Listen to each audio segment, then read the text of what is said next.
Conte africain. La parole. Dridi est un grand et magnifique jeune homme, à la peau noire et luisante. Sa vie est bien agréable.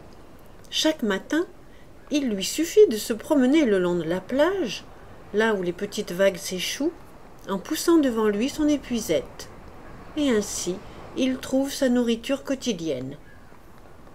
Un jour, alors qu'il marchait ainsi, les pieds dans l'écume des vagues, il vit, posé sur le sable mouillé, un crâne. Dridi, surpris, mais aussi tout ému, se pencha lentement, observa le crâne, puis il murmura « Crâne, pauvre crâne, qui donc t'a amené là ?» Soudain, Dridi eut l'impression d'écouter quelque chose, comme une réponse à sa question. Il s'approcha un peu plus et reposa sa question. « Crâne, pauvre crâne, qui donc t'a amené là ?»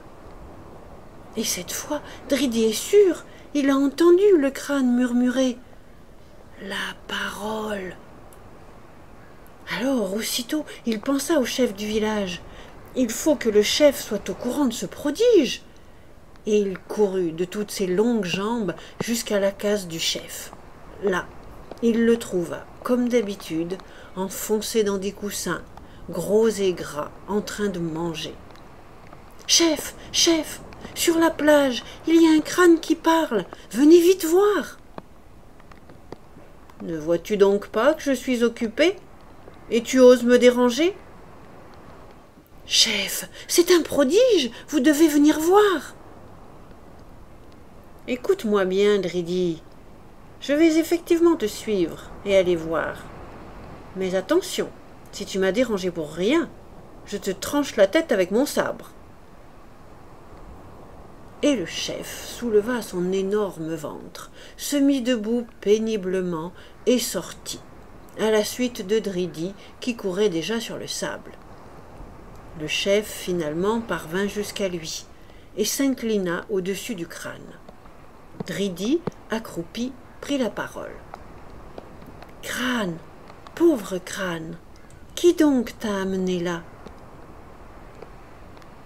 Seul le silence suivit la question. « Crâne, pauvre crâne, dis à mon chef qui t'a amené là. » Même silence. Dridi aperçut le sabre du chef qui brillait au soleil. Des gouttes de sueur perlaient sur le front du jeune homme, inquiet. Il renouvela sa question encore une fois. Même silence.